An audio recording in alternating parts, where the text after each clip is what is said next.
How about you, everybody? Welcome into this week's edition of the Auburn Live Recruiting Show. I'm your host, Jeffrey Lee, Senior Recruiting Editor for Auburn Live on 3, and I'm joined, as I always am, by 3 of the people who know a lot about Auburn recruiting and have a lot of insight on Auburn recruiting. Mr. Keith Niebuhr, Mr. Jhead, Mr. Cole Pinkston. How about you, fellas? How about you? How about it? How about you, Keith? Let's see, folks. We're in the midst. We have turned the corner on the dead period, less than a week away before visits can resume. If you have been living under a rock, you do not know this, but Auburn begins its spring practice, its first spring practice under Hugh Freeze on Monday, February the 27th.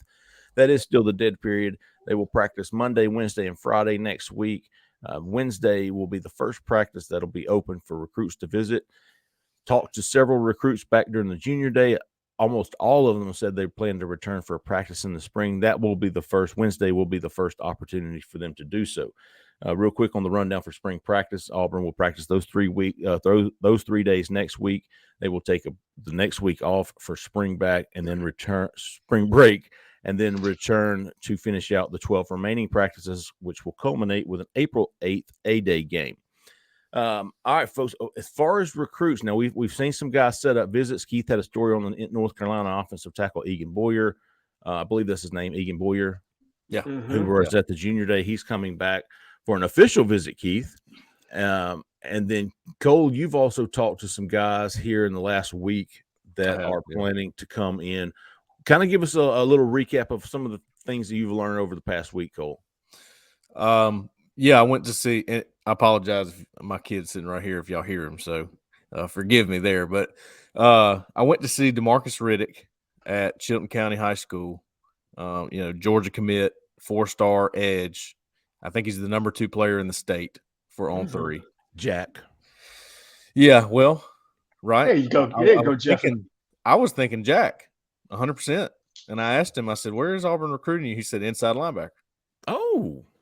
Primarily. So then I was able to piece together, okay, so probably your number 1 Jack has got to be Joseph Phillips.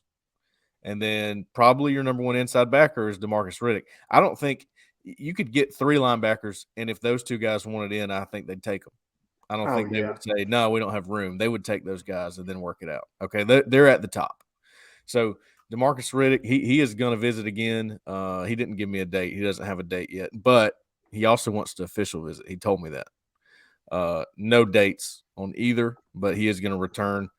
Said that junior day really blew him away, man. And I think his experience might be different than some other people's experience because it was the first time the coaching staff had gotten him in. Again, he is that top target, and they really spent some time with him. He was impressed with how Josh Aldridge knew so much about Ron Roberts' defense, and then realized, oh, wait a minute, he ran that defense, and he was the coordinator at Liberty last year.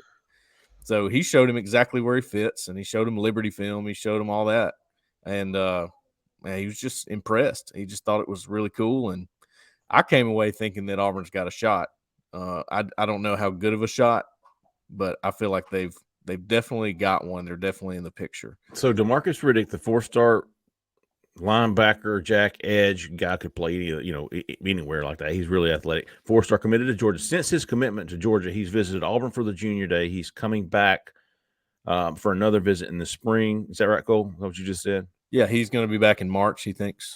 And then return again for an official visit. So at least 3 visits since his commitment to Georgia. Right. In-state kid at a high position, a high priority for Auburn in this 2024 class. Also, Jeffrey, too, he mentioned Alabama was coming after him pretty hard, and the guy that he said was his main guy was Austin Armstrong, who's now headed to Florida as the defensive coordinator. So, that doesn't hurt Auburn at all. It probably doesn't hurt. It probably doesn't hurt Alabama in the long run either. Yeah, they're going to be a factor no matter what. But it was interesting because he did mention him a lot. Yeah, Keith, I thought you had made a really good point on the corner the other day. Somebody asked about Sterling Dixon, the 4-star linebacker from Mobile Christian, committed to Alabama.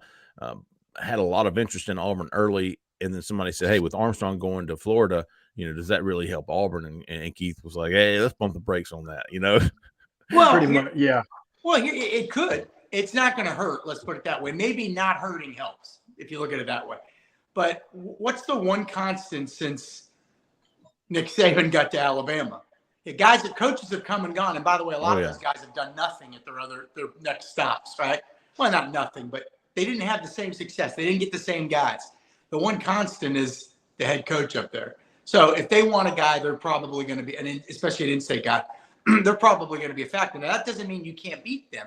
Gus Malzahn was beating him out for the Kerryon Johnsons, Trey Williams, Marlon Davidsons, and Austin Troxels of the world.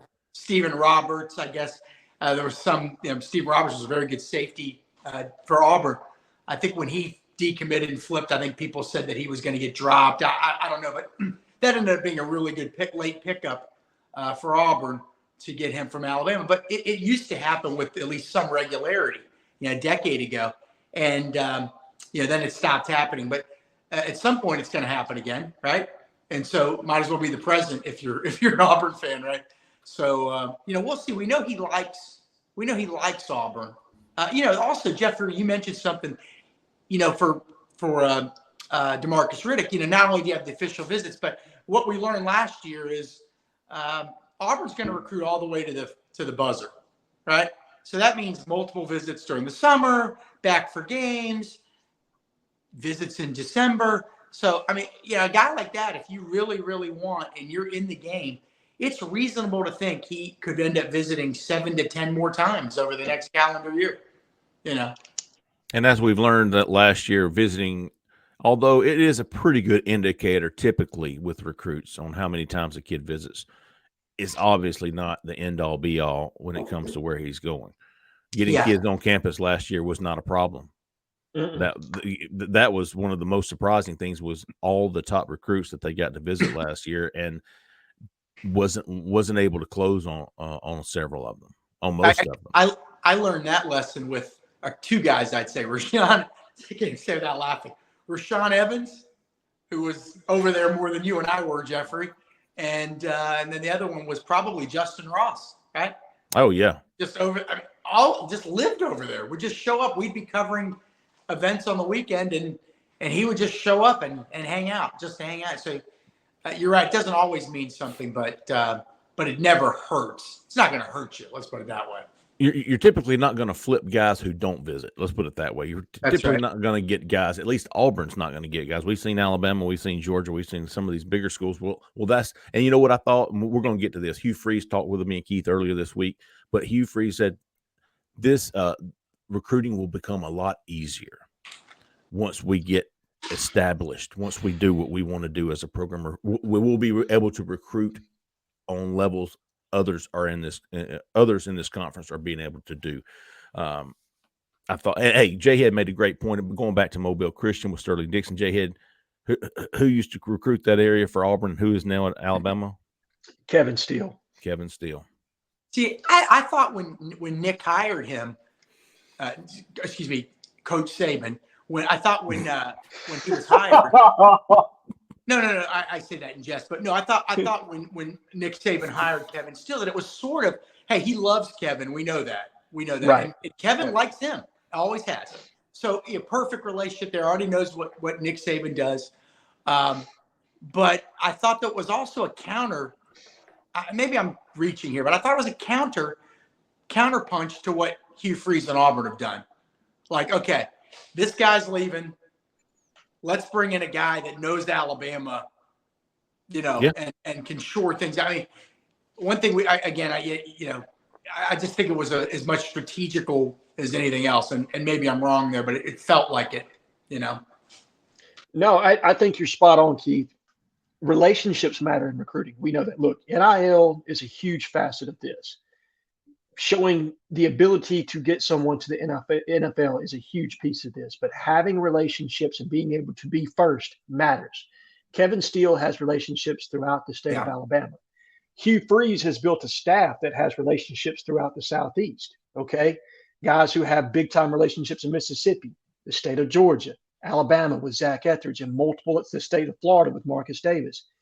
So, yes, I do think you're right. I think when you trade out Pete Golding, who had more relationships in other parts of the country, Louisiana, Texas, Mississippi, where he's coached, you bring in Kevin Steele to counteract some of what your in-state competition is doing from a relationship standpoint.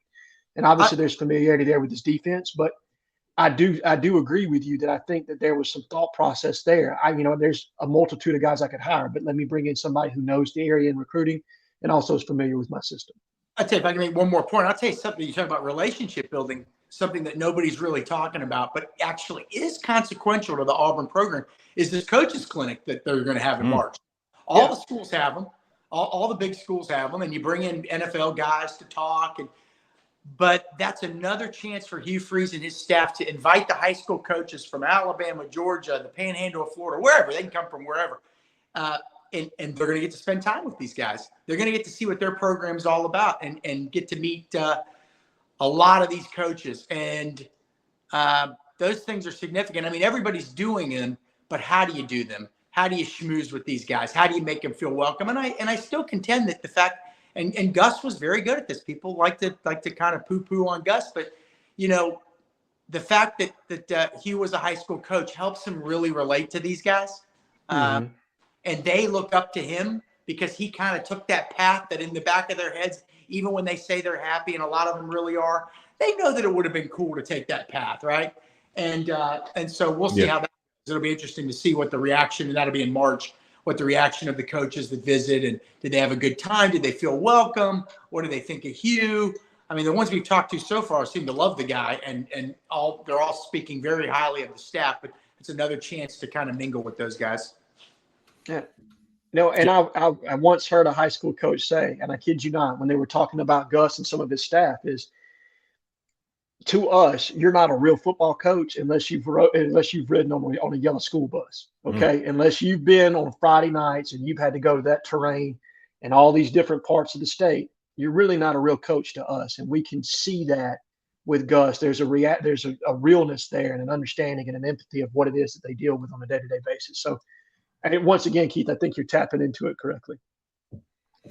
Keith, can you think of anybody else that you're expecting in this spring as far as recruits? Yeah, here's a big one, I think, was let me look this up. I got it right here. The number one recruit in the state of Mississippi is going to visit. And I think that's significant because it's Camarion Franklin. He's a 4-star defensive lineman from Lake Cormorant. I think that's how you pronounce it. I'm probably butchering it. But 4-star, but actually in the top 25 nationally. They just haven't given out the 5th stars yet to a lot of guys. Right. But you're talking about a guy, I think he's like 6'4", 260, 6'5", and 260, excuse me. Good athlete, 2-sport athlete, but again, defensive line, right? And I know Cole talked to a defensive lineman in Arkansas that's going to be coming, but we knew, Mississippi is never a down. If there's even in a down year in Mississippi, there's always going to be a bunch of good recruits, but usually you're battling Ole Miss and State for those players. And Alabama comes in sometimes LSU. We at various times we've seen Auburn make a move over there. The year that they had Marcus Woodson as a secondary coach, they were able to get Derek Hall and Charles Moore and Jaron Handy, and they also have added since then Jarquez Hunter. But historically, it's tough. But now you've got a staff that's got all these connections over there. Jake Thornton coached at Ole Miss. Hugh Freeze is grew up in that whole region. Jeremy Garrett, the defensive line coach. Ben A, I can never pronounce his last name, the tight ends coach. He was at Ole Miss. Agamaya. Yes, thanks, Jeff. And then and Ron Roberts has coached in Louisiana and that whole area. So they understand the lay of the land in Mississippi. So it makes sense that they hit that state hard. And I believe in the 2024 class, they've already got around 10 to 12 offers out just in the 2024 class. So can they make a dent over there? We will see. Mississippi State's got a new coach. Kiffin's going to do what Kiffin does. But is this a chance for Auburn to swipe away 2 or 3 really good prospects out of Mississippi every year? I think it might be. Now, we'll see. But already, we're seeing reasons to believe that it's possible based on just all the amount of kids from that state that have visited already and are going to visit. Hey, Cole, who else have you talked to this past week? You went and visited a couple more guys. I think Jay had mentioned Jordan Ross. Yeah, I didn't visit him, but I did talk to him. Okay. For whatever reason, I had a little bit more trouble getting in Vestavia over there. So, but I did talk to Jordan, man, and he is, I think that Auburn likes him a lot. I think they're starting to like him more and more. than maybe they did at first. He's a guy that hasn't been on campus since the fall. He was at 2 games. He was at the Missouri game, and he couldn't remember the other one. But I think he's kind of moving up the board for Auburn, and I think his interest in Auburn is pretty high. But I think there's others that have higher interest in Auburn right now. I think it's, sort of even with everyone. And he's not in a hurry. He's not in a hurry at all to make a decision. He's probably, my gut says he's signing day guy. He's going to take it all the way. And Tennessee, Georgia, I think those were the other 2 he said were sort of heavy on him.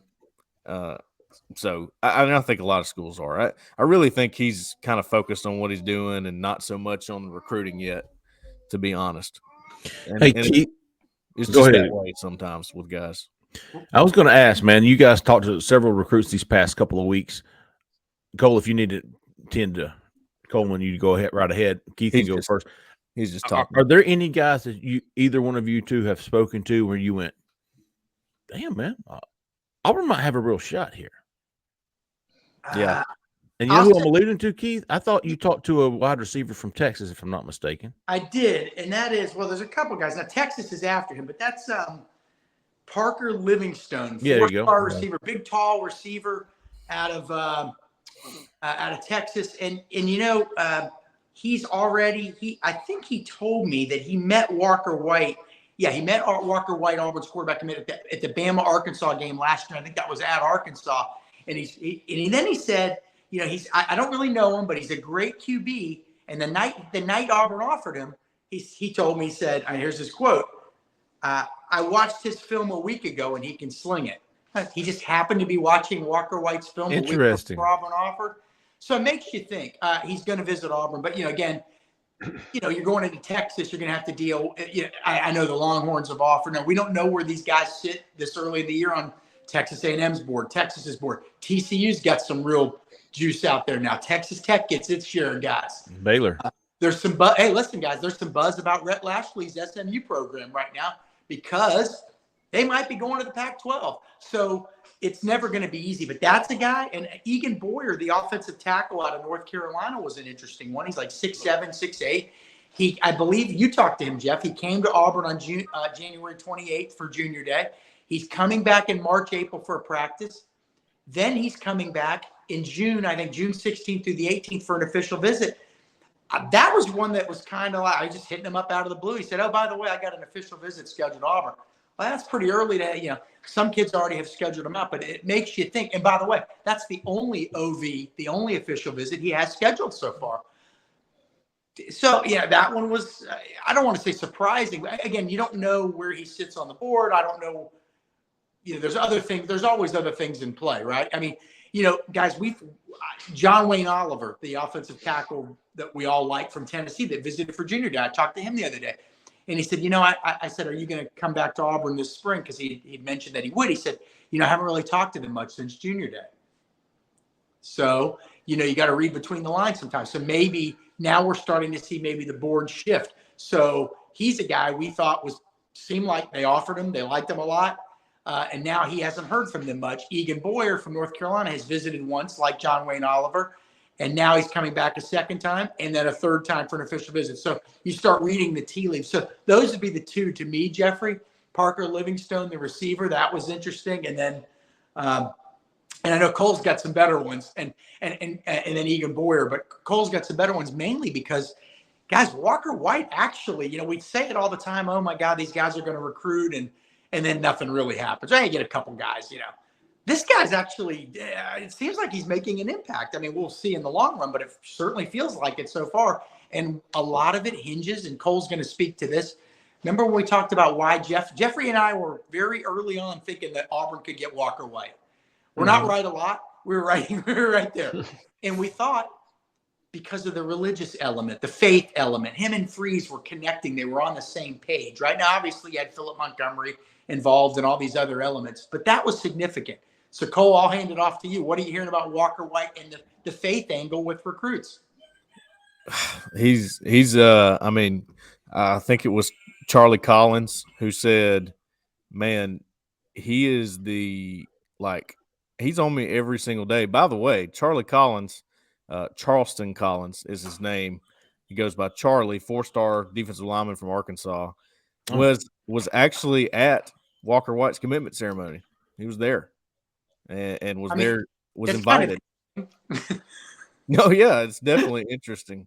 He was there. He knew he was going to pick Auburn. He said that he sort of threw him off, said Clemson was going to be the choice, whatever.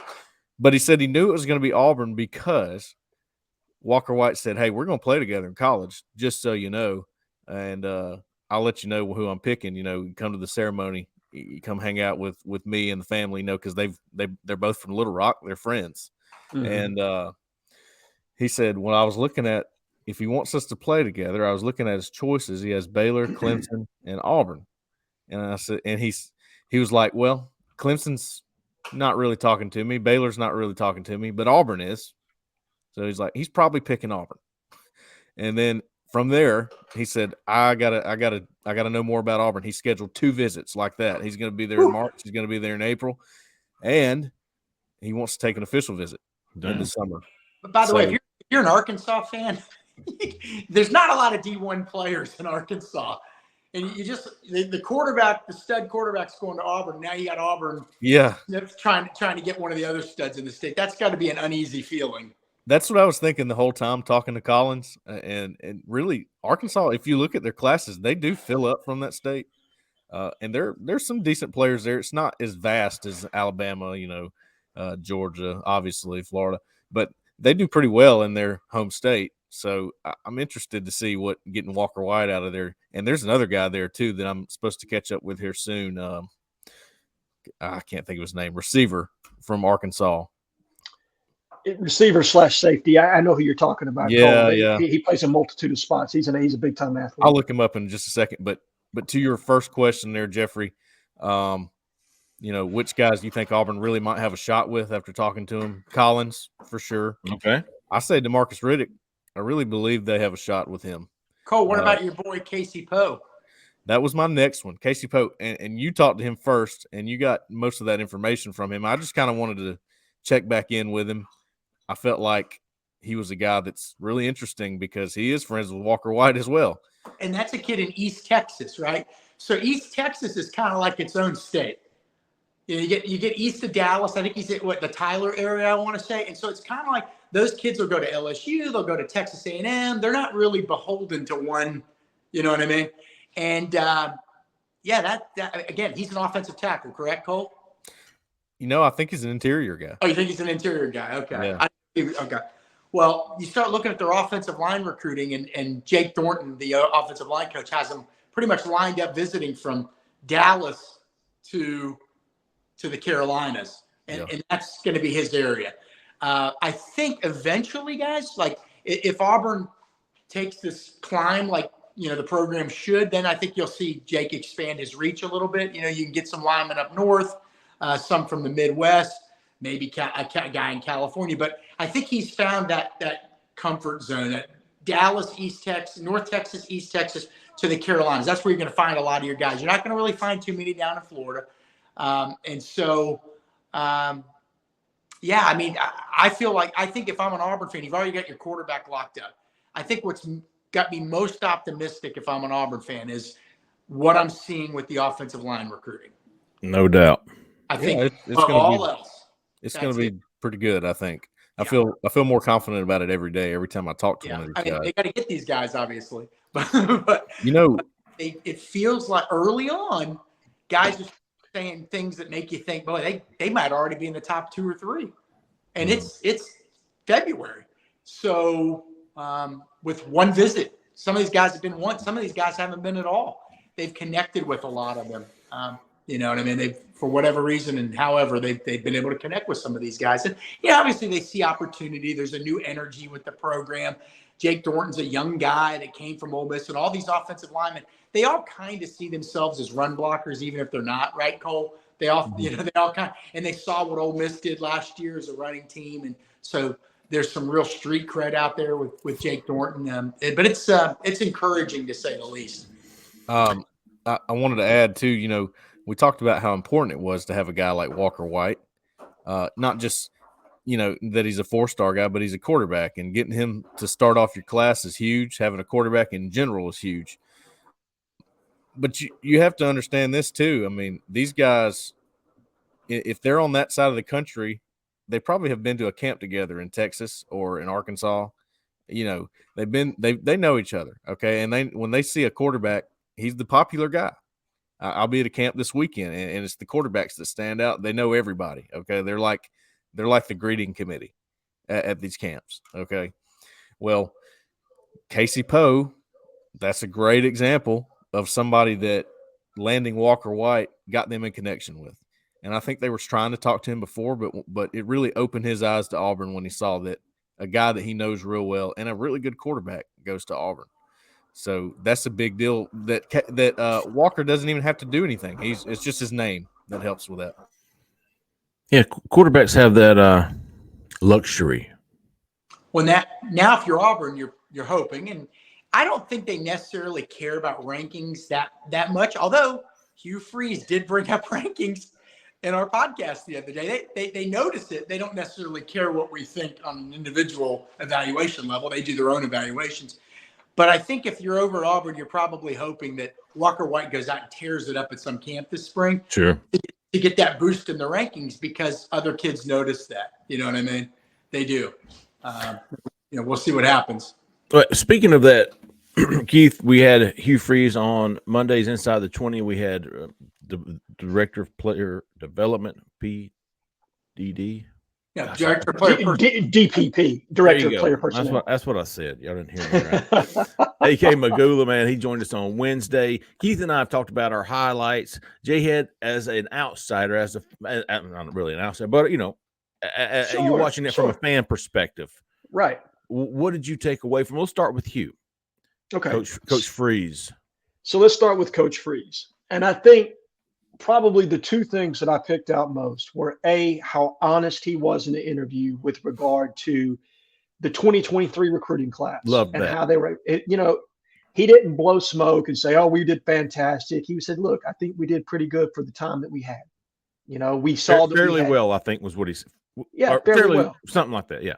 And then he transferred. He was like, "We did okay."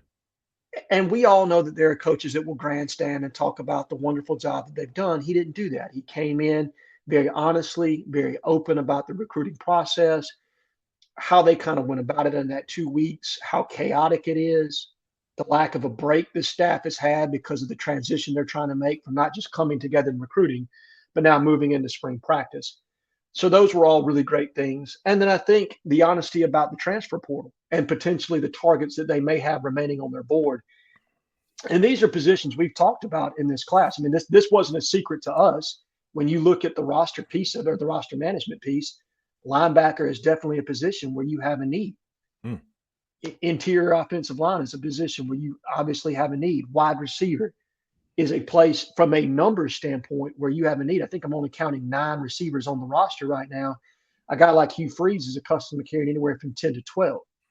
So you can tell from a numbers standpoint, things aren't where he wants them to be. And probably from a quality of play standpoint, it isn't exactly where he wants it to be, though he's willing to let things play out, specifically at the quarterback position, and see, okay, when I get these guys in practice, how do they respond to hard coaching?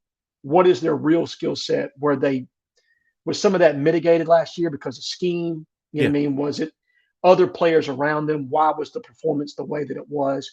So he's willing to give it a look, but I felt like the honesty of saying, hey, there's still some situations that we want to address, from a number standpoint, from a raising the floor standpoint. These are the places we're looking at right now, and maybe that changes after spring practice. So those were really the two things in the vein of this show that I took away from it with regard to recruiting.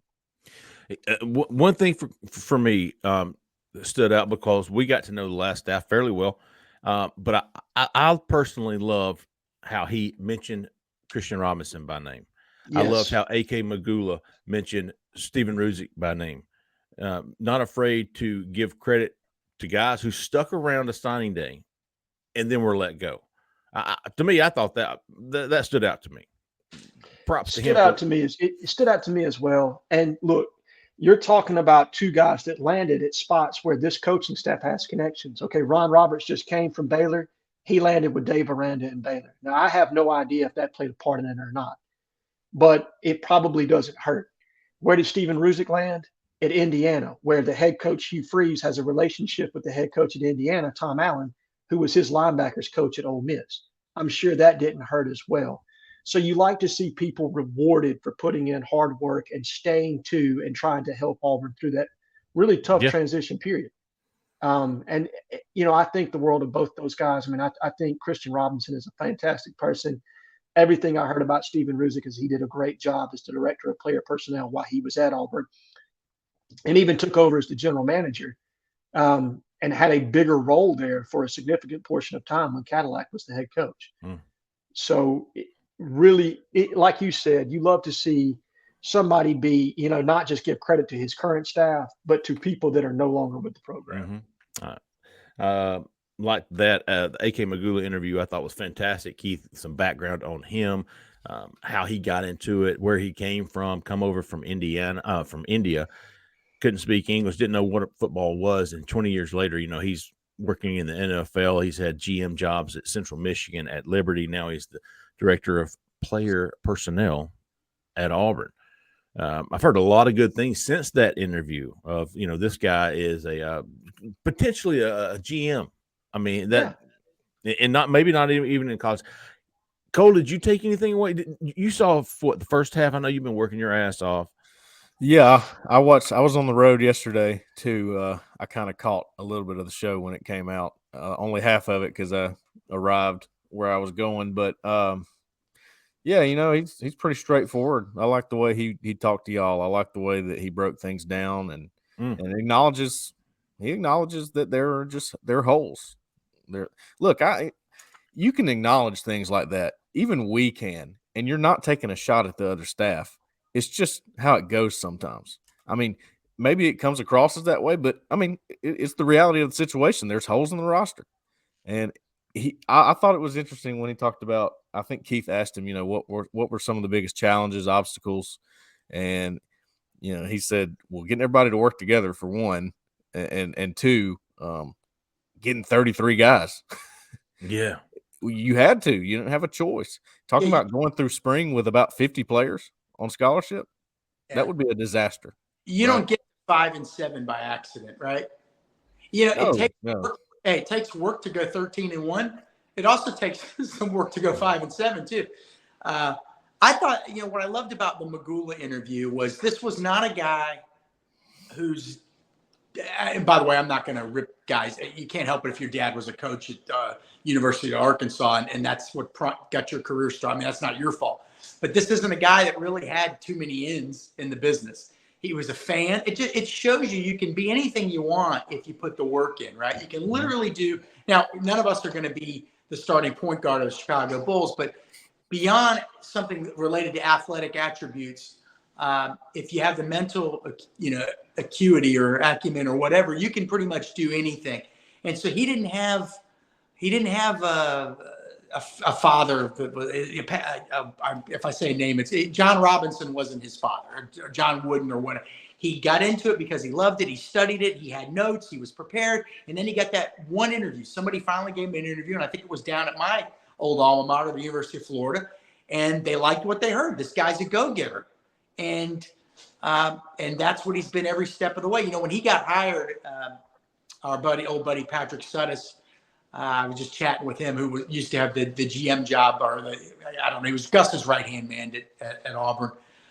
He said, hey, you're going to like this guy. He's a good guy. He works hard. He had nothing but great things to say about him. So the guy is considered a rising star. And so even though he's coming from Liberty, which, obviously Liberty's done good things, great things, but so had Boise. Even though he's coming from that situation, he's got experience in a lot of, Power 5 type situations. So I don't think he was overwhelmed by the situation. Obviously, they got a huge staff. They had Steven Ruzick help with the transition. Freeze knows what he's doing. But the fact that Hugh Freeze is so comfortable with this guy, he's a young guy. Yeah. He's a young guy. He talked like he was 40, and I'm going, dude, you can't be more than 28. Yeah, I like it. I live in a building down in Florida with a lot of college kids. And believe me, it has its benefits on pool days. But I will say this. It's invigorating Jeffrey, when you and I are over walking around Auburn, it's invigorating being around younger people, right? It is. Maybe you feel a little old, but and I like that Hugh Freeze is not afraid to surround himself with young people too, giving them opportunities, right? And not only giving them opportunities to give them experience, but what was the big takeaway? What did AK Magula said? He said he listens. He doesn't. We don't just talk and then okay, well I'm going to do my own thing. He listens to their ideas and that the open-mindedness of a boss. We've all worked for bosses that weren't open-minded, right, guys? Sure. They knew everything, and sometimes they. But we're lucky to have a boss that's on 3 that listens to new ideas, and that to me sounds like Hugh Freeze, based on what AK Magula is telling us. Hugh Freeze knows a lot. He knows a lot, but he can also learn more, and he can learn it not just from older, experienced guys like Ron Roberts and Philip Montgomery, but younger people like AK Magula, Kennedy Harvey, and Sam Beckenstein, and a lot of the other people. So I think that's encouraging if you're an Auburn fan, that this is a guy, he's allowing dialogue. Let's figure out what to do here. You know what I mean? Yeah. And I think that's important for us. He's effectively a CEO of a well-known company. You know what I mean? Yeah. I want to add something. This was what we were all at the junior day. Jeffrey, Keith, all 3 of us were there. Do y'all remember when Kennedy walked down and she's like, man, Coach Freeze did so good today? Because he's kind of like, after the junior day was over, he just kind of sat back in his chair. He's like, whoo, like, let me take a breath here. I thought that was funny just because he gives a lot. He gives a lot of his personality. He gives a lot of effort into it. And I think, between Kennedy, AK, all these guys that work with him, they appreciate it. They really do. And it reflects. And, that's why they have effort that they do. And it starts from top down, right? So Absolutely. I thought that was just, it kind of made us laugh, but I was thinking, they respect him. They really got some respect for him. And that's what you have to make any staff work. And I tell you what, I really like the transparency that AK had in his interview with regard to kind of the triangle in recruiting right now. You have the evaluation piece, which is where AK puts the large majority of his focus, along with guys like Sam Beckenstein, the roster management, the looking at prospects, the moving around of chess pieces when it comes to the recruiting game. And then you had the communication piece where he talked about Ethan Johnson, the director of recruiting communications, and how that works. And then the on-campus aspect of it with Kennedy Harvey and kind of the triangle with which that works. So I thought that was really cool to kind of hear how that operation all comes into play and how they interwork with each other and the trust that they have. Let's get to some how about yous. Does anybody have any this week? Let's see. I have every time I post something on the board, God Cammett likes it. Oh yeah, he does. He's all over it. That gets you. How about you? I hear you. How about you? Yeah, I have 3, Jeffrey. Okay. Gomer Come Home is 1. Coochie Rabbit. Oh, Coochie. I love me some Coochie. And Roswell High. Roswell High. Oh, and let me, for the he knows why. He gave me a little assist. That would be Auburn 57-10. Oh, back to back. Yeah, man. He's yeah. Okay. not AU, not to be confused with AU 57. No, AU 1057 is someone else. He is Auburn 57-10. Okay. Keith, you got God damn it. We just did mine, but Gomer's great. Gomer's he just laced into me one day, but otherwise he's been great. I like him even more. We were going back and forth during the basketball game last night. I love the Between dialogue. Gomer and Kemosabe, somebody's going to let you know how it is. Jhead. None this week, brother. Okay. All right. I've got a couple. I've got a few, I should say. I've got at Zifnab 316, Zifnab 316, at AU Spider, at Quattro, at Meredith Tiger. How about you, big dog? Or Big Pup. I don't know, Meredith. I don't know if that's where you're from or if that's your name, but how about you to Meredith the Tiger? How about you to Ronnie Van Zant? Oh, that's yeah. Hey, and how about you to Mr. Keith Niebuhr for learning how to unlock his orientation on his phone? Yes. Filling in his window here, folks. First podcast, Keith Niebuhr has filled in his screen. Well, I had some help. I had that liberal tech lover, Jeffrey Lee, showing me how to get through this. Jeff's been moonlighting on his weekends, been flying out to Silicon Valley in California to work with big tech. Yeah, And, going to my second home in San Fran. Oh, good stuff, folks. We'll be back next week with a lot because Auburn will begin its spring practice under Hugh Freeze. Like I said earlier in the show, Auburn first practice will be Monday. They'll practice again Wednesday and Friday. Recruits can start visiting on Wednesday. A lot going on in Auburn. We will be all over it. If you haven't liked or subscribed to our YouTube channel, please do so, man. That helps us more than you know, more than I know, because I don't know how it helps us, but it does, man. Like and subscribe. It's free. We'll have content up every day, all day on our YouTube channel. Also, Auburn Live on 3. If you're not a member of that site, we do all of this every day, all day on there. $29.99 right now will get you through all through August until September. Thanks again for everybody watching, for listening. We appreciate you, man. For Keith, for Jhead, for Pink, for Zach in the back, I'm Jeffrey Lee, man. Y'all stay out of that left lane. See ya.